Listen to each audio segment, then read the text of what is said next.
Ask yourself this before we begin. If your pleasures were a mirror, would they show your face or your disguise? We were taught to use joy like a sedative, a warm blur that keeps us gentle and forgetful, while our unused strength rusts in the corner. Tonight, I won't sell you comfort. I'll dare you to feel with accuracy. If you're willing to trade a little numbness for a life that leaves fingerprints on the soul, step closer. After this, the sugar will taste thin, and the simple will taste holy. Pleasure is not a gift that falls into your hands. It is a task that demands shaping, directing, and earning. Most people live under the illusion that joy is something delivered to them by luck, circumstance, or another person's affection. They wait for it as if it were weather, forgetting that real pleasure is a form of craftsmanship. It comes to those who have chosen a direction so clearly that even their sensations are trained to serve it. To taste deeply, one must first decide what to live for. When life has no aim, pleasure becomes pollution. Scattered impulses, each louder than the last, all leading nowhere. Without an anchor, even abundance exhausts you. You eat, scroll, touch, laugh, but each experience fades quickly, replaced by a new craving that feels urgent but hollow. This is not joy.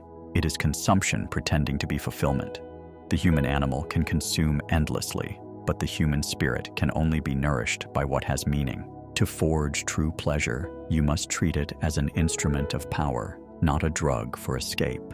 The task is not to feel more, but to feel precisely. That means separating what expands you from what merely distracts you. The worker who builds something worthy, the writer who finishes a page after hours of torment, the lover who listens until they understand. Their pleasure arrives not as indulgence, but as reward. It is the echo of purpose fulfilled.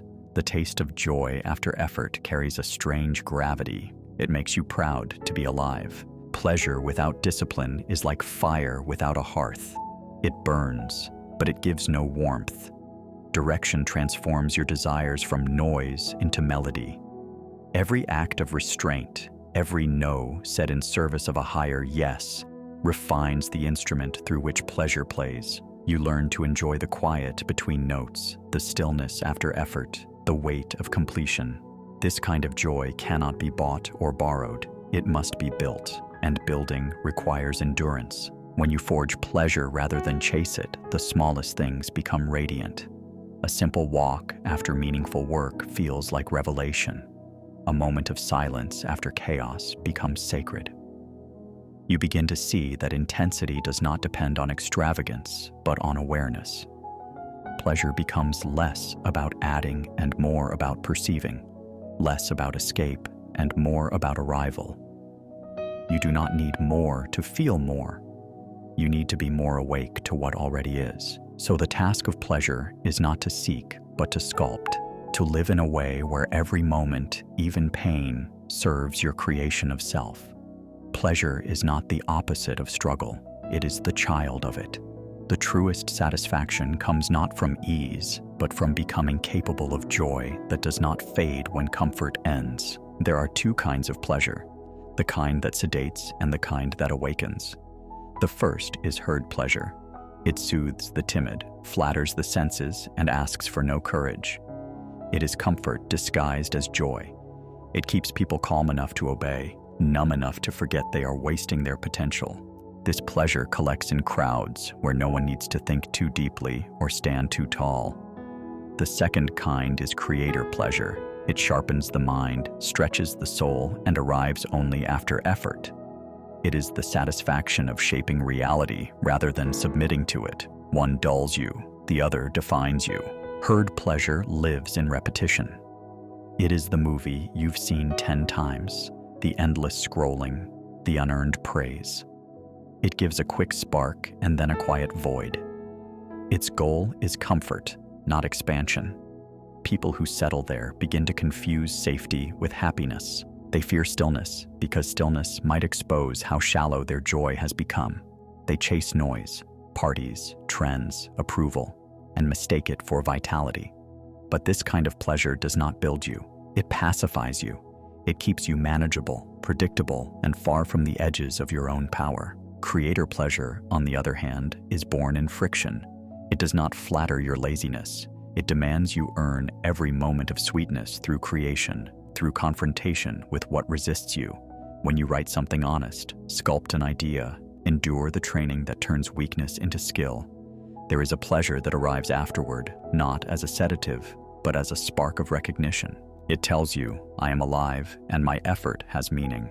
This joy does not fade quickly because it is not borrowed. It is built from within. The world often teaches you to fear difficulty. It says that peace means ease, that happiness means the absence of struggle. But real pleasure requires resistance, just as a blade requires the whetstone to shine. Without challenge, the senses grow dull. Without demand, joy becomes flavorless.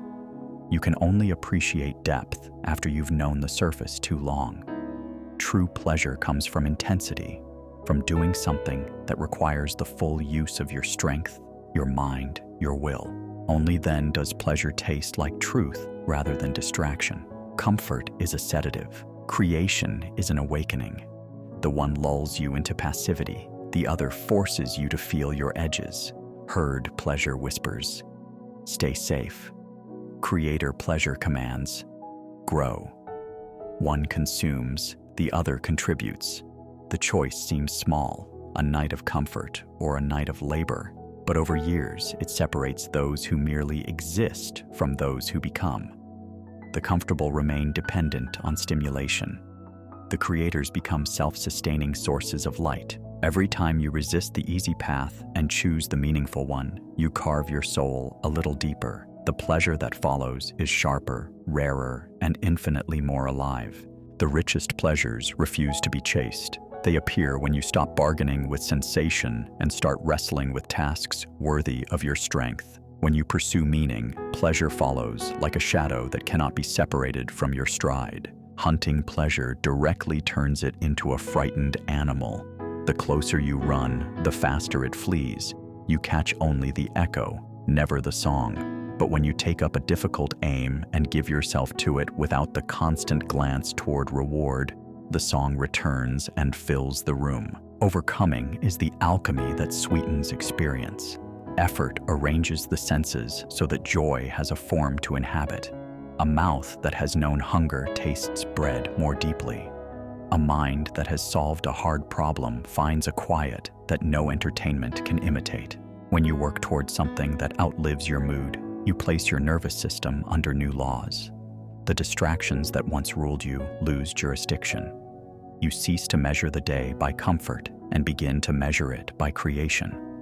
The small pleasures grow larger because they are framed by accomplishment. The paradox is simple. Those who worship pleasure never have enough of it. Those who serve a purpose receive more than they asked for. The field tilled for harvest will later host a feast, but the feast comes after the season of blisters, not before. Make vows that demand your growth, and your appetites will learn their place. Desire becomes disciplined, not by repression, but by recruitment into something higher. You stop asking sensations to save you and start asking them to contribute to your work. The result is a steadier, cleaner joy. The hardest part is the middle distance where results hide. Here, the weak return to chasing sparks. Stay. Grind the blade on the whetstone long enough and resistance begins to sing. Suddenly, a sunrise is not background decoration. It is wages paid in light for a night well spent. Pleasure, as a side effect, is less volatile.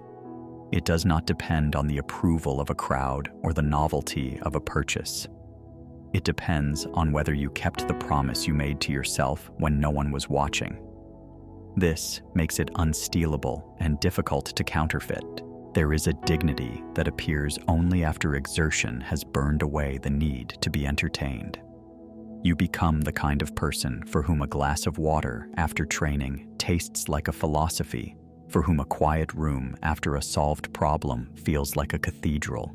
The ordinary turns ceremonial because you are no longer ordinary to yourself. Aim first at what is worth suffering for, and pleasure will arrive on time, dressed for the occasion, carrying precisely as much sweetness as your struggle earned. Suffering is the hidden architect of refined joy. Without it, pleasure stays crude, like an uncut stone. People try to run from pain as if it were poison, yet it is the very pressure that shapes depth of feeling. The absence of struggle makes every delight thin and forgettable. When life is too soft, the senses grow lazy. They cannot tell the difference between what nourishes and what merely numbs. True pleasure demands a contrast. It glows brightest against the memory of darkness. Pain is not the opposite of pleasure. It is the forge that gives it form. Every person who has endured loss knows that even a small moment of peace afterward feels monumental. Every athlete who's bled for their craft knows the sweetness of mastery. Pleasure has flavor only because of what it costs. The more resistance you have faced, the richer the texture of joy becomes. Comfort may shield you from hurt, but it also shields you from transformation.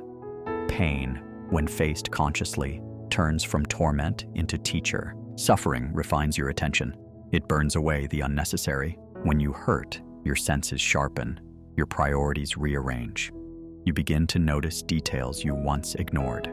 The tone in a friend's voice, the stillness of morning light, the relief in breathing freely again. Each small thing becomes a miracle when seen through the eyes of someone who has endured. Pleasure, then, is not an escape from suffering, but a recognition that you have survived it, that you can still feel beauty even with scars. Without hardship, pleasure becomes addiction. You start chasing stimulation because you've never learned the discipline of appreciation. The one who has never gone hungry gorges without gratitude. The one who has walked through famine tastes a crumb as a feast. Suffering teaches scale. It shows you how vast the distance is between need and luxury, between existence and ecstasy. It gives context to your joy, turning ordinary moments into revelations. The most luminous people carry pain not as a curse, but as a crucible. They do not avoid the burn. They use it to clarify who they are. They understand that pleasure without risk is empty. To feel deeply, you must also be vulnerable to loss, to failure, to grief. Pain expands the vessel of the soul so that it can hold more light. What once would have overwhelmed you becomes, through endurance, the groundwork for awe. The sweetness of life is proportional to the depth of your wounds and the wisdom you've drawn from them. The same fire that scorches you also hardens your spirit. When you accept that suffering is not punishment but preparation, every trial becomes a kind of secret initiation.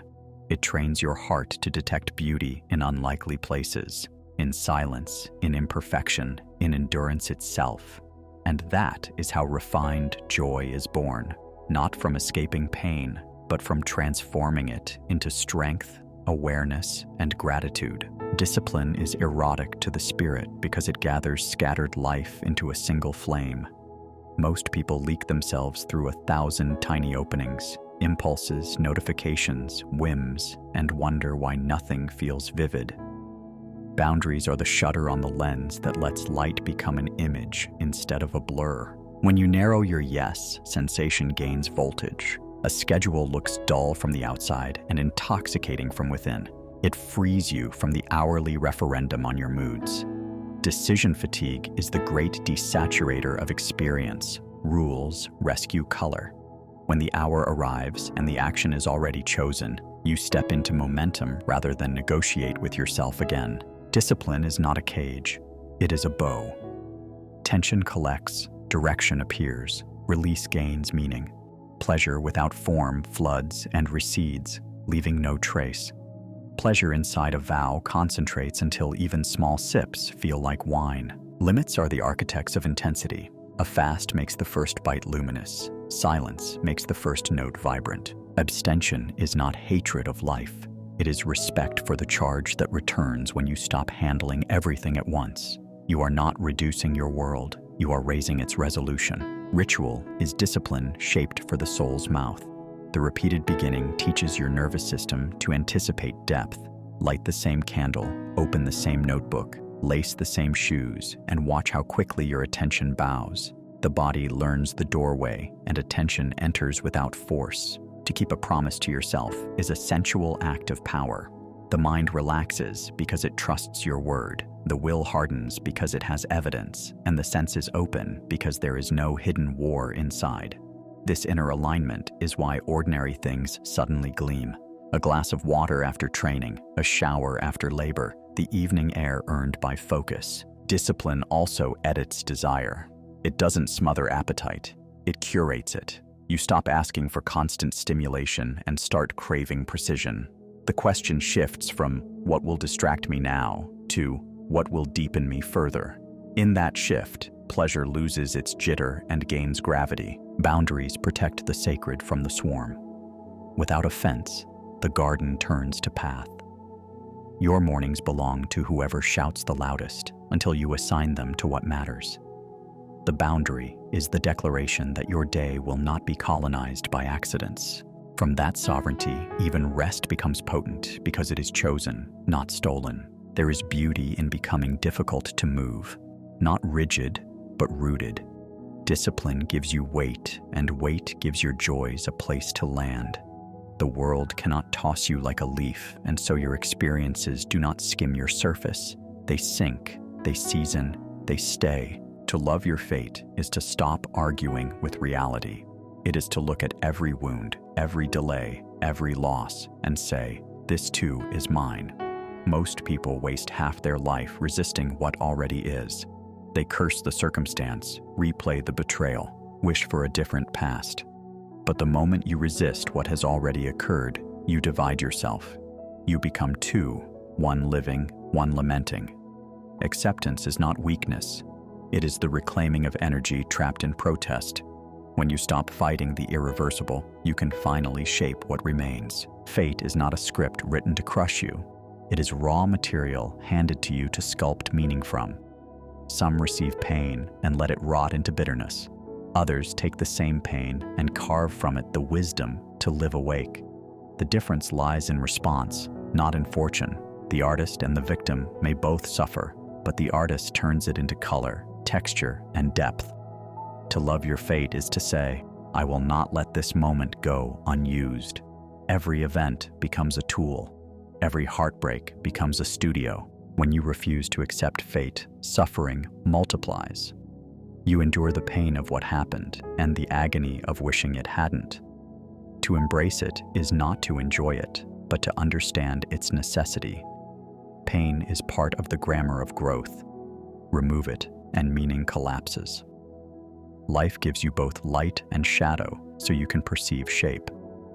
Without loss, gratitude would be abstract. Without struggle, triumph would feel empty. Fate balances the equation by giving you both the wound and the salve, often in the same hand. Transformation begins the moment you stop asking, "Why me?" and start asking, "What now?" That question turns victims into creators. It transforms chaos into choreography. Once you choose to love your fate, you begin to metabolize pain into power. The energy that once dragged you becomes fuel. Resentment dissolves because there is no enemy left to blame.